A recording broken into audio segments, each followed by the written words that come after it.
Ana Hickman, teremos uma aventura a partir de agora. Adoro, época de férias, aventura é tudo de bom. Mas olha só o lugar, olha só o lugar.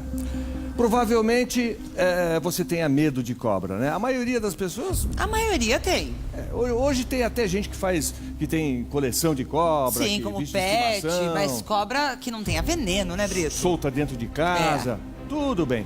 Só que nesse lugar que é uma ilha, a Manu Karsten andou passeando, se aventurou e ficou cara a cara com uma jararaca. Mas é o seguinte, presta atenção, porque não é um quintal, não é zoológico, não é a casa de alguém que gosta de cobra, não. É uma ilha das cobras. Confira.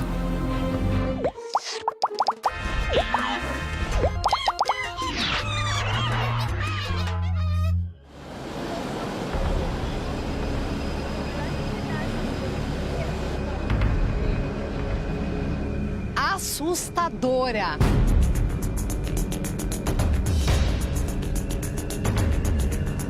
Isolada.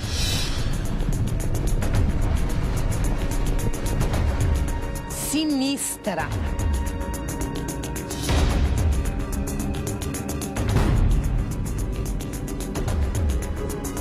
Existe uma lista que cita os lugares no mundo que você nunca deve visitar.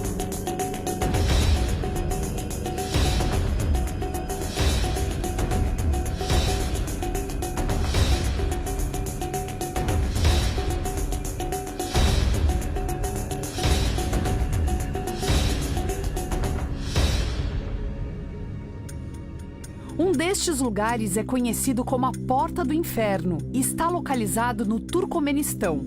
Geólogos descobriram acidentalmente uma caverna subterrânea cheia de gás. Mas o solo acabou se rompendo e, para evitar a disseminação de gases perigosos, os cientistas decidiram queimar o gás. O problema é que a cratera continua queimando desde 1971. Outro local extremamente perigoso é a ilha de Hamhi, situada em Myanmar, no sul da Ásia. Esta ilha é o lar dos perigosos crocodilos de água salgada e escorpiões super venenosos.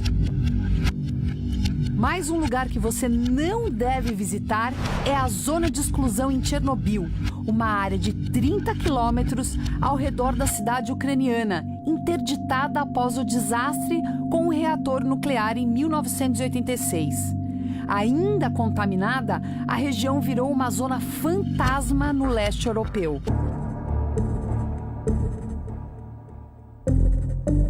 E é pra cá, o primeiro lugar da lista, que eu vou levar você para conhecer a Ilha da Queimada Grande, ou mais conhecida como a Ilha das Cobras.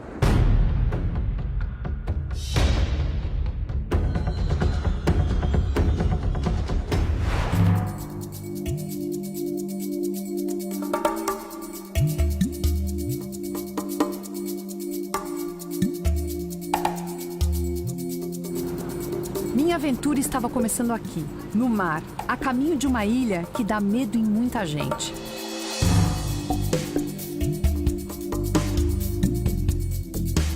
O barco balançou bastante. Eu ia ficando um pouco enjoada e minha equipe continuava firme.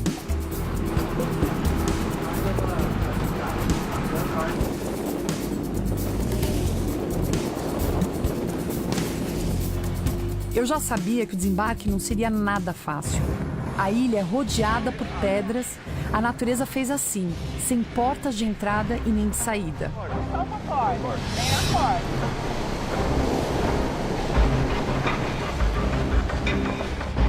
A Ilha da Queimada Grande está localizada a 35 quilômetros da costa continental de Itanhaém, município do estado de São Paulo. Todos os pescadores da região sabem que a ilha não é um lugar receptivo e jamais desembarcam lá. E poucos se atreveriam a disputar o território com as 4.000 cobras, no mínimo, que povoam a ilha. A maioria é parente da jararaca continental, só que as ilhoas são donas de um veneno de 4 a 5 vezes mais potente. A temida ilha é um paraíso com excesso de serpentes. agora em terra, mas vocês viram que não é nada fácil descer aqui nessa ilha. Aliás, é proibido desembarcar nessa ilha. Você só tem a permissão de desembarcar a menos que você esteja acompanhado do pessoal do Instituto Chico Mendes. No nosso caso, além de estar com o pessoal do Chico Mendes, a gente também veio com o pessoal do Butantan. Antes de começar a expedição, eu tive uma excelente surpresa. Olha, acabou de sair do ovo. É um filhote de atobá. Por isso que a mãe estava fazendo um escândalo no nosso desembarque. É exatamente por isso. É óbvio que eu não vou tocar. Óbvio que eu não vou estressar o bichinho que acabou de nascer. Olha a mãe. A mãe zelosa. Você vê que é totalmente diferente o padrão de plumagem. Que coisa mais linda. E ela que vai ser responsável durante muito tempo pela alimentação. Vai trazer no bico e vai dar direto para o filhote.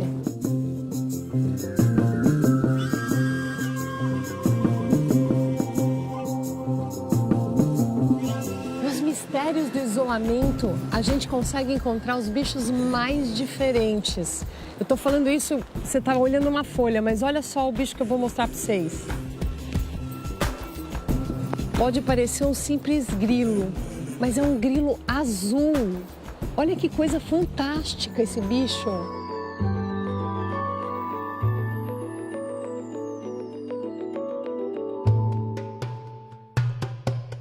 Depois de algumas caminhadas, encontramos ela, ou melhor, elas, a jararaquilhoa. Ai, não. Não uma.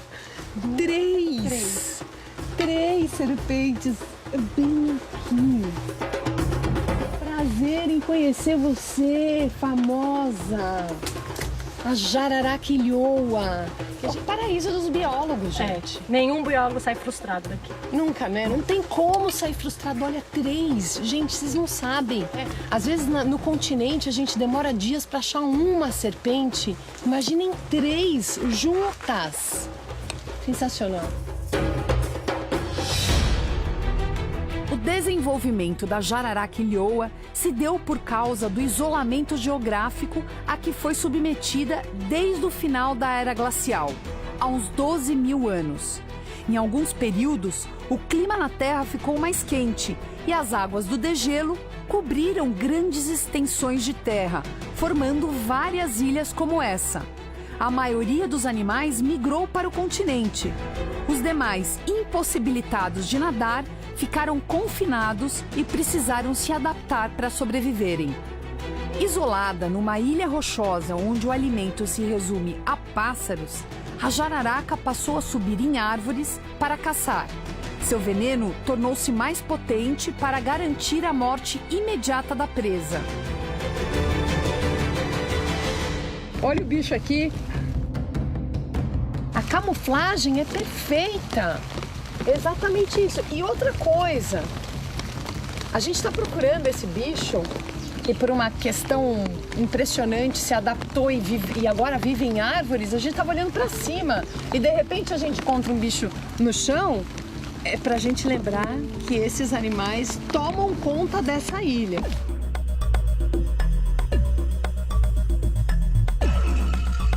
A maneira mais segura de fazer a contenção, o manejo desse bicho é usando esses tubos, que são tubos de acrílico, né? E a gente vai tentando guiar o animal para dentro desse tubo.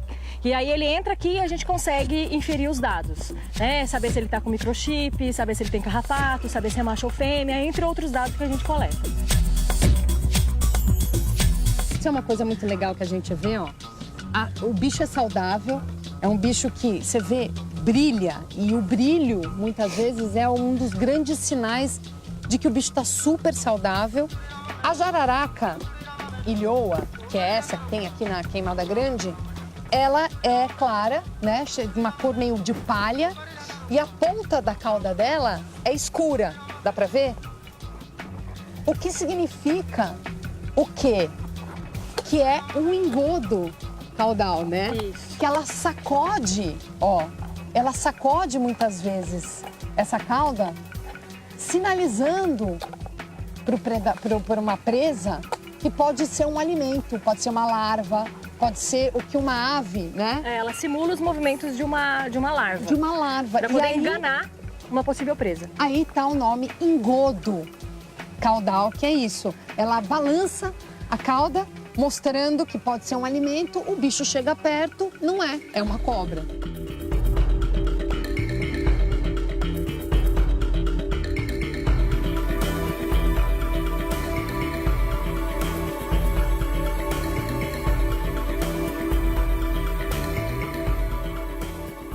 E essa é uma das modificações de comportamento desse maravilhoso animal. No continente, dificilmente você vai ver uma jararaca subindo em árvore. A gente consegue ver entre o olho e o nariz do bicho tem um buraquinho, exatamente chamado fosseta loreal. Permite que as serpentes sintam oscilações muito, muito pequenas de temperatura, que junto com outros, junto com a língua e junto com a vibração dos passos, tanto de pessoas, quanto de presa, quanto de predadores, fazem com que as serpentes elas se orientem perfeitamente. E olha, ela sabe que eu tô aqui.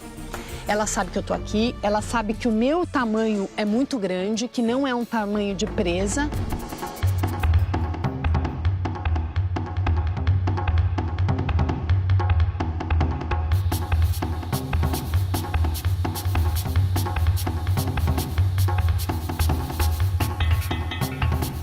Tá bem mais claro, né? Isso pode ser um indicativo de que acabou de trocar de muda, né? Aí que dizem. Que é uma coisa importante pra gente falar, que as serpentes, elas trocam de pele. Isso, né? Pra promover o crescimento. Para crescer, uma serpente precisa trocar a pele. Então, muitas vezes você vê a serpente completamente opacificada. Isso, aspecto leitoso do olho. Esse bicho é de tirar o fôlego de qualquer um.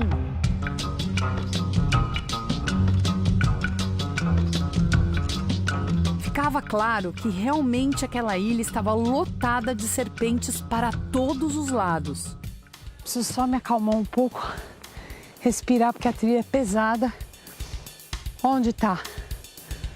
Num galho que a gente imagina que o galho não tivesse força para sustentar. Olha lá, ela tá ali. E aqui é uma rota, aqui é um lugar estratégico para elas ficarem. Exatamente porque as aves migratórias, como na ilha não tem roedores, que é o principal alimento, por exemplo, da jararaca do continente, essas cobras se alimentam de aves e de aves migratórias. Então, esse aqui é um ponto estratégico que a corrente vem de lá, as aves vêm voando cansadas e acabam pousando nesse lugar mais baixo, e é onde a jararaca vai ficar para se alimentar. O ambiente, a umidade, temperatura, vegetação, tudo foi perfeito para a proliferação da jararaca nesse local.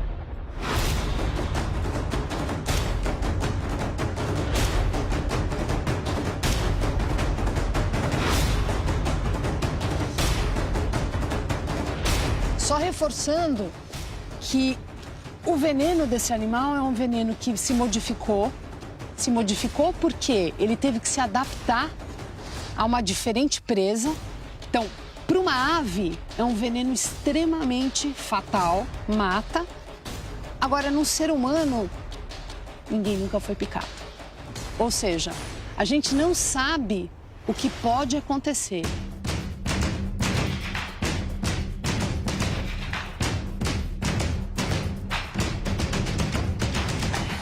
Perfeito, perfeito, sensacional.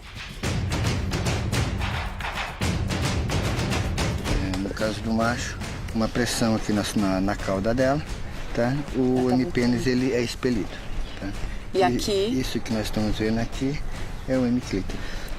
Isso aqui é o órgão feminino. Isso aqui. Isso aqui. Então trata-se de uma fêmea e as fêmeas são maiores aqui do que os machos, bem maiores que os machos, né? Isso, o dimorfismo sexual é bastante acentuado em relação ao tamanho do corpo.